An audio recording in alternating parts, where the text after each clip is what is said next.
Magandang araw sa inyong lahat mga kaibigan, mga kalingap. Narito tayo ngayon sa Bagasbas mga kaibigan. Kasi nga po masakit mang isipin, hindi tayo nakapasok o may hindi nakapasok doon sa birthday ni Papa Joms. Ang tanong natin mga kaibigan, alam ba ito ni Papa Joms? Baka naman ipinapahamak ninyo si Papa Joms, baka hindi alam ni Papa Joms. Kasi kahapon andun ako sa event kahapon, napakain ng Jomcar mga kaibigan. Ay close naman si Papa Joms at saka yung anak ni Yang Mi. Close naman. Ngayon nagtataka ako kung bakit may mga tao na hindi nakakapasok. So tayo mga kaibigan, nakalista tayo doon. Nakalista si Ate Edna, si Kuya Bal Santos Matubang. So nilakasan natin yung loob na makapasok mga kaibigan kasi nakalista tayo doon. So ang hindi makakapasok doon ay yung anak ni Yang Mi, sa kadahilan ng naging basher mga kaibigan, naging basher. Ito yung masasabi ko mga kaibigan, kung kayo man ay sumusuporta kay Papa Joms, ipinahamak nyo si Papa Joms sa mga basher. Kasi naniniwala ako mga kaibigan na hindi ito alam ni Papa Joms itong ginawa ninyo. Sa totoo lang, hindi ako basher, na inis lang ako kasi hindi tama na nandito tayo sa Kalingap ay dahil sa ganyang pangyayari ay may mga taong mapapahiya na mula pa doon sa malayo mga kaibigan, mula pa doon sa malayong lugar na sinadya yung birthday ng tao para makapasok or makipagsiyahan. Hindi naman para makipag-away yun. Dapat kapag may mga ganyang event, kalimutan kung ano man yung nangyari, palipasin.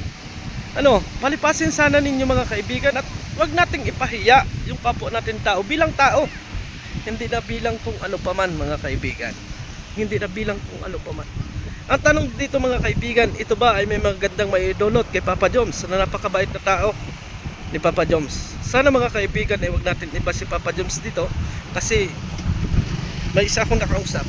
May isa akong nakausap doon at hindi natin nakikita si Papa Joms at talagang hindi makapasok yung isang bisita mga kaibigan, yung anak ni Yang Mi at saka yung kanyang mga kasama ay hindi makapasok doon sa event na yon. Kaya minabuti pa lang ni Kuya Bal Santos Matubang ay umuwi or pumunta dito sa Bagasbas para maaliw yung bata mga kaibigan. Ang tanong ko sa inyo mga kaibigan, tama ba yung ginawa nyo? Tama ba yung ginawa ninyo na may mapapahiyan na tao? Ako dito nagsasabi lang ako ng totoo. Ako naiinis talaga ako sa pangyayari. Nandun ako sa listahan, salamat sa paglilista ninyo, pero hindi natin kailangan yung lista ninyo kung meron naman kayong idadaw na tao. Sa totoo lang, ako naiinis sa totoo lang pagka may ganon. Dapat pag may mga ganyang event, yung mga nakalipas ay nakalipas na muna yun. Palipasin ninyo yung oras. Uy, si Kuya Bobby pala, ba't nandito ka rin? Oh, sorry Kuya Bobby, at ako ay nakapagsalita kasi ako ko nung ganon.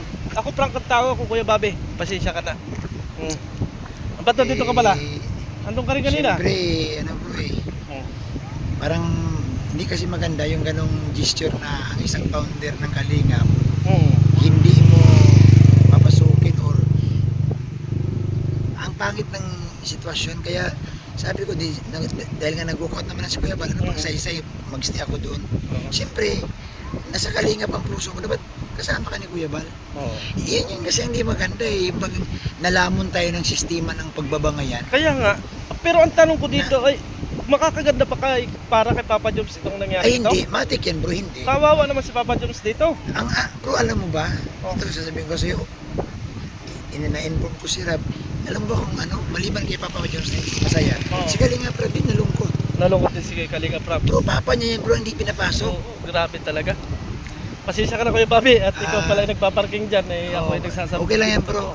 Sana wag po natin lalhin sa mga ganitong okasyon na kung tayo may mayroong hindi magkakaintindihan, wag po tayong masapawan ng galit at pati si Kuya Bal madadamay. Tama Kuya Bobby, Sana salamat. ganun. At nandusing din na Kuya Bal, anuhin mo rin tao. Pasensya ka na at ako'y magsasalita dito kasi ayaw ko nung may tao na ganun, da-down. So ayan po mga kaibigan, at sumama din pala si Kuya Bobby TV dahil nag-walkout na nga si Kuya Bal Santos Matubang. Kasi alam nyo ang ugali ni Kuya Bal Santos Matubang, Alam nyo ang ugali ni Kuya Bal Santos Matubang na ayaw niya na may maiiwan.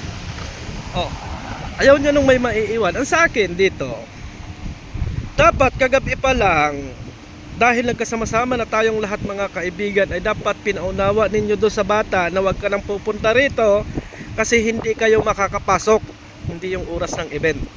Dapat sinabi nyo kagabi na itong grupong ito ay hindi makakapasok bukas kasi basher namin kayo dati. Ay Diyos ko Lord, ay di dapat ay hindi na nakapunta yung bata mga kaibigan. Ako, wala akong kinakampihan ha. Doon sa mga naging away-away ninyo, ala kong pakialam.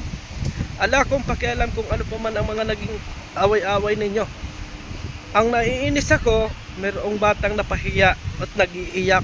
Gusto nyo i-play ko pa yung video kung paano mag-iyak yung anak ni ni Yang. Hindi ako nakampi, wala akong inakampihan. Ako nga naawa dito kay Papa Joms. Dahil sa yung puputukan ng lahat dito. Sa yung kagagalitan dito ng mga viewers at yung mga makayangmi. Hindi man lang natin inisip mga kaibigan, mga kapatid. Hindi ko sinasabing kayo ay bobo, pero bakit ganun ang nangyari? Bakit ganun ang nangyari? Hindi ako nagagalit dahil hindi ako nakapasok. As in nakalista ako, maraming salamat sa inyong paglista. Pero kung pipiliin ninyo katulad ng mga bata na yun at mga basher na yun, ang tanong ko dito, hindi maganda. Dapat pinapasok na lang ninyo kasi hindi naman taga-dait yun. Nagmula pa sa malayo yung tao. At hindi rin ito maganda para kay Papa Joms. Napakabait ng tao ni Papa Joms. Magkakasundo sila kahapon. Sa totoo lang, napakabait ni Papa Joms para sa akin. At wala akong problema kay Papa Joms. At sana mga kaibigan, mga kalingap, yung makakapanood nitong ating video na to, ay huwag naman nating ibas si Kalingap Jomar. At pasensya na rin kay Kalingap Jomar, mga kaibigan, mga kapatid. At happy birthday sa'yo. Kasi alam ko na napakabuti mong tao at alam ko na hindi ka papayag na ganito ang nangyari. Pero wala tayong magawa. Okay lang yun. Sana sa sunod mga kaibigan, kung ano pa man ang event na mangyari dito sa Kalingap, kung kayo ay may mga kaaway o kung ano pa man ang inyong alitan, huwag ninyong daanin sa mga ganitong bagay. Kasi ako mismo mga kaibigan, makakalaban ninyo. Sorry. Ako ang makakalaban nyo. Kahit sino pa kayo, babanggain ko kayo kasi hindi tama yon para sa akin. Hindi tama yon na meron kayong mga inasabi na basher na yan o kung ano-ano pa. Ay dapat kagabi pa lang sinabi na ninyo kung ano yung dapat, hindi yung kaurasan. Nakabihis yung bata, nakabihis mga kaibigan, nakabihis at umaasa na makaka-attend doon sa birthday. Oh, hindi naman makikipag-awa yon. Bata pati yun kung away ninyo, kung away ninyo yung magulang, huwag ninyong idama yung bata kasi hindi alam nyo ng bata. Hindi alam nyo ng bata, nakakaawa. Nakakaawa yung bata mga kaibigan.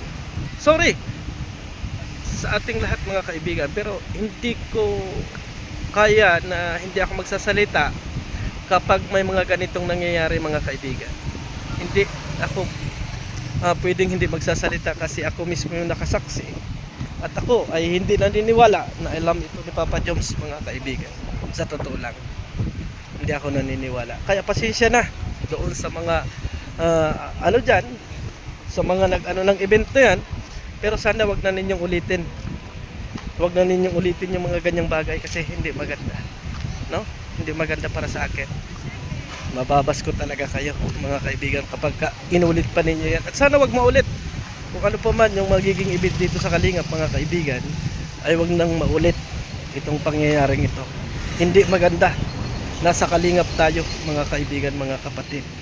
Nasa Kalingap tayo na kahit hindi pa yan Kalingap ay ipinapasok natin dito sa Kalingap para magkaroon ng pagkakaisa.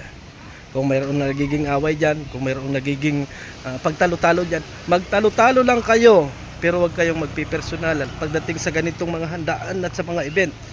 Lalo na kung ang mapapahamak or ang maapektuhan ay yung mga bata na katulad ng anak ni Yang May. Pasensya na po ako ay naglabas ng sama ng loob, pero hindi ako galit kay Papa Joms at ako ay naaawa kay Papa Joms mga kaibigan dahil si Papa Joms lahat ang babagsakan ng pangyayaring ito. Si Papa Joms ang babagsakan ng lahat ng ito. Pero wag naman sana ninyong ibas si Papa Joms kasi walang alam si Papa Joms dito. Ako ay naniniwala na wala ditong kaalam-alam si Papa Joms. Pasensya na sa inyong lahat at ako po siguro ay magpapaalam na at naiinis lang ako kasi hindi tama para sa akin. Hindi tama para sa akin. At kung sa tingin ninyo ay tama kayo, bahala kayo sa buhay niya. Para hindi maganda yun. Hindi maganda. Yan ang ginawa nyo sa bata, ano? Yan ang ginawa nyo, mga kaibigan. Malayo yan eh, malayong lugar yan eh. Pinuntahan yung bata na yan eh. Magaling kung taga-diet lang yan. At okay, pero hindi. Oh, nag-iiyak yung bata. Manila pa yan. Iinis ako. Sa totoo lang. Hindi tama yon. Ayan oh. Nag-iiyak yung bata. Sinamahan ni Kuya Bal Santos Matubang, mga kaibigan.